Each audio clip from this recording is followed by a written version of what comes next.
Alrighty guys, welcome back to the Houston Kilby YouTube channel. Today is Motor Monday, alright? We've got our wicked LS platform for our Scrambler build, okay? Alright, so now that we've got the motor, what all are we going to do? Alright, so we've got our pulley system on here. We've got a very simple, very clean pulley system that's on this little bad boy right here. And that being said, we got a crucial little step here that we need to do. Hannah, why don't you go ahead and put the camera over here on this little mock-up block here. So we've got our aluminum motor plates here that we need to fit to this motor, okay? Now, this isn't just as simple, straightforward, and just bolt it up on there and put it right on in here. We've got a little bit of a problem. That problem is this alternator right here. Okay, so we're going to need to cut this plate to fit this alternator. Now, the nice thing is it looks like the other side of the motor plate isn't going to have any problems. I don't see anything over here that is going to interfere. Now, I know a lot of times, a lot of people's already going to say, well, what in the world are you going to do with your spacing and stuff on your pulleys? We'll get into that. I think we're going to be okay on everything. We'll just have to see once we get into it here. But we're going to rock and roll here. I'm going to show you guys how to fit your motor plate to your engine. I know this is a big thing for the LS world. There's a lot of guys that have a lot of questions about using a motor plate on an LS engine. So let's get into the video here. We'll rock and roll. We got a lot of information to give about this motor and about the setup on the Jeep, and lots of parts and lots of products at the end of the video. So you guys be sure to stay tuned to the end of that, and we're going to rock and roll here. Hey guys, welcome to the Houston Kilby YouTube channel.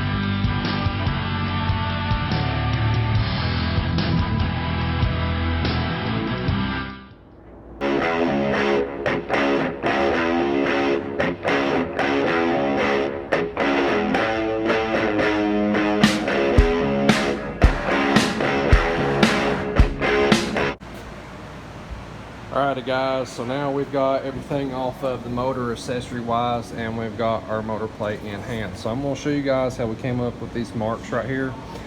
These fat marks that you see right here being the fat Sharpie line, that is indicating the block. So right there, that's what's indicating that, okay?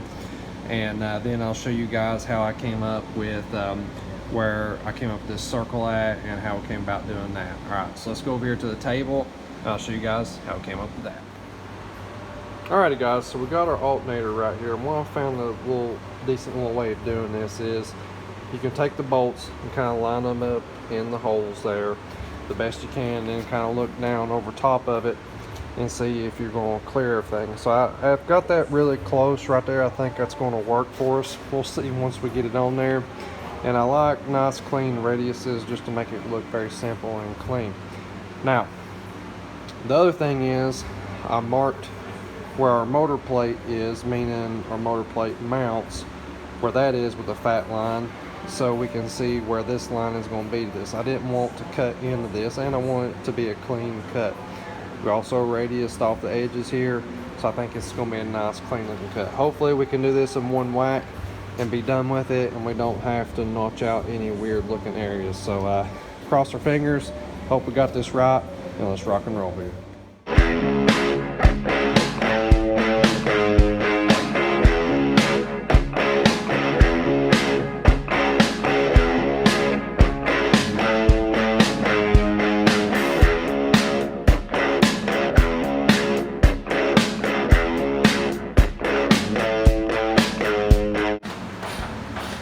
Alrighty guys, we now have the alternator fitted up in there. It's looking pretty good. We got our hole cut out around through there.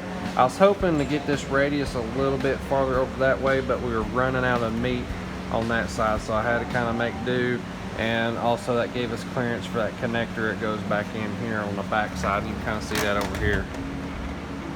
Yeah, right there. So now we got plenty of room to get that connector in and out. Once I got done with this, I meant to show I took a DA sander and just cleaned the finish up on this, because when you're cutting on these things, you'll scratch up these plates really easily. And just take your little DA sander, clean it up with some 220, and the motor plates will look real good again.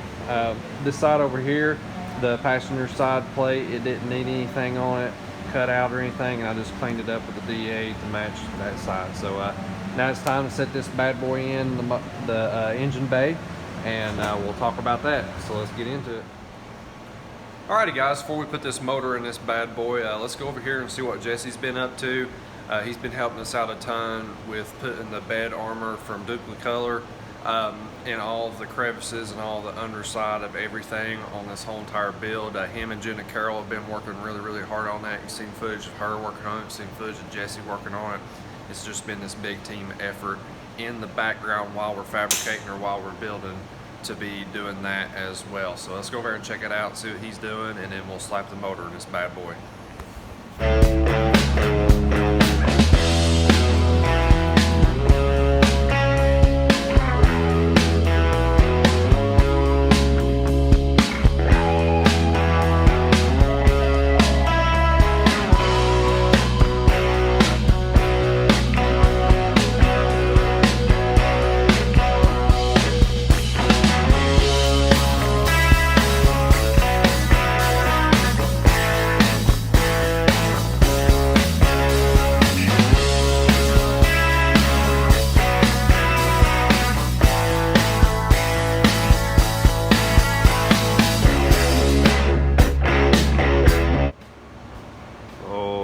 Check that dude out, guys.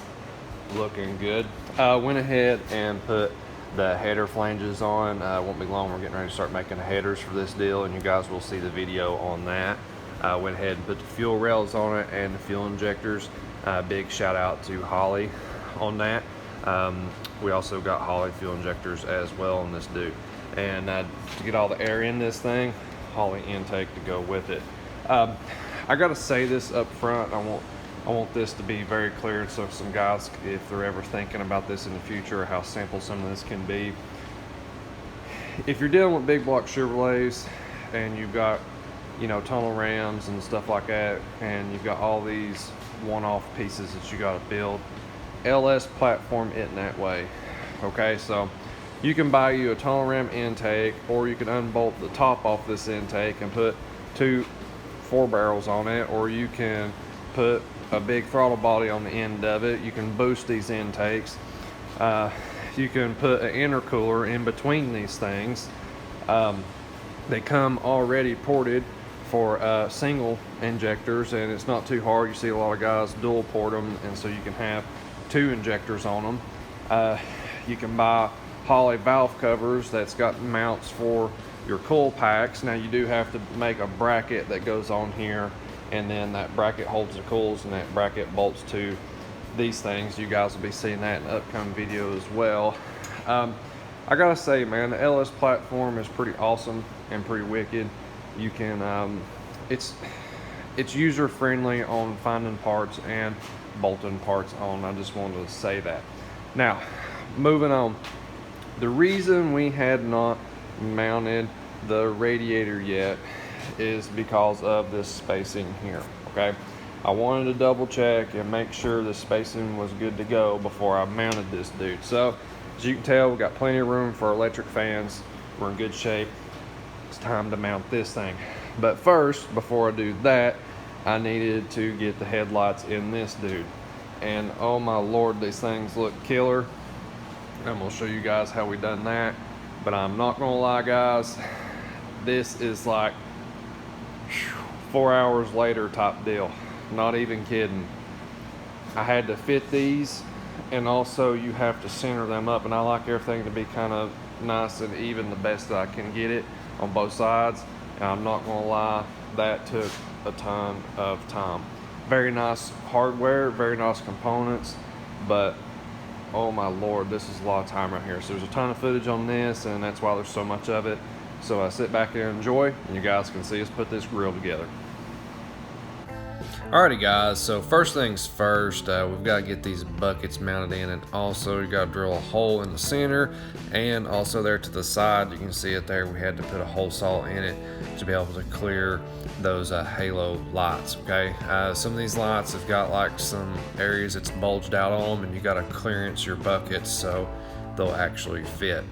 I got this side done a little bit quicker than the other side, that's why we got this one on so quickly, but here on the, there's the passenger side there, I'll kind of show you each step. So you get the light in there, and once you do that, you'll need to get the outer ring on it as well. There's like this little rubber, I guess, grommet that kind of protects the end of the light, and that's what I'm working on right now, just trying to get all the wires run through that and trying to get everything cleaned up the best I can so we don't have anything cutting any wires. Alright, so get the light in it, get it all lined up so we've got it, you know, kind of positioned the way I want it to be looking there. And then now we can put that outer ring that actually holds the light to the, I guess, the headlight bucket assembly there. So once we get that screwed down, and that little booger is tight, I'm not gonna lie, that little ring, you've got to be careful, you don't want to break the light. And also you've got to get everything even and straight too. So take your time on this step if you've got all new components. If it's older stuff that's already been on the Jeep, it's not as bad, but I found with these new components, they fit extremely tight and they take a little bit of finesse to get everything just right. So take your time so you don't break anything, and then you'll get a really, really nice product in the end. Don't forget, if it's a new grille like what we're dealing with right here, you do have to line the headlight assembly up, okay? So you've got to actually center everything up so it actually comes out in the end looking very nice. All right, so here we're on the last step.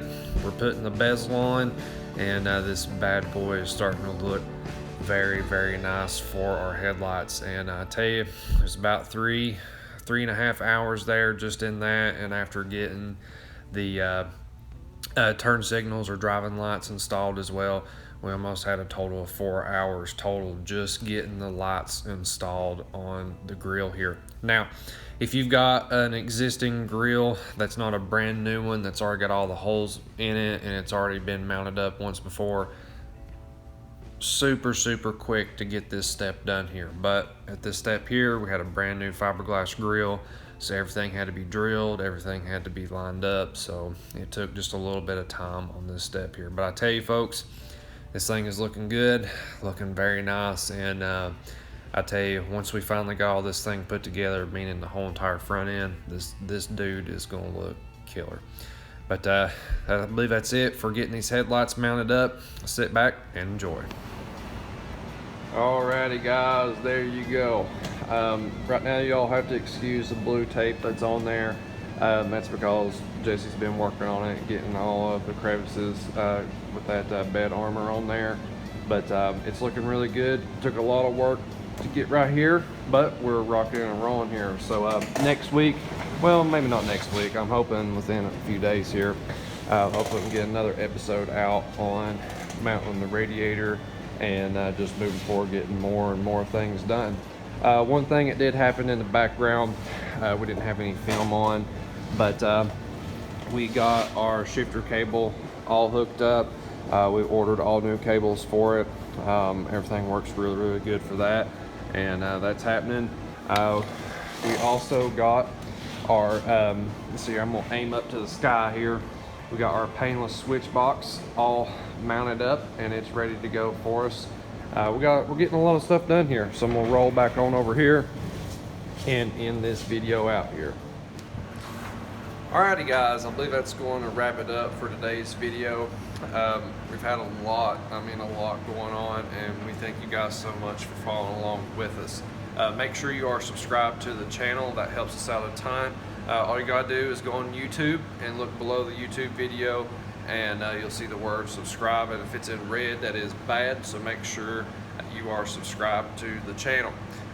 Another thing too that's been helping us out a ton, and you guys have been killing it, make sure you comment down below. Tell us what you guys think. If you don't want to say anything, you just want to give us a thumbs up or a smiley face or something like that, that works out killer for us. So definitely those comments help the videos. It's like every time you comment, it's kind of like it boosts the video to get even more views. So definitely thank you guys for commenting down below on the YouTube video and on Facebook and on Instagram and all that good stuff. Those comments helps us out.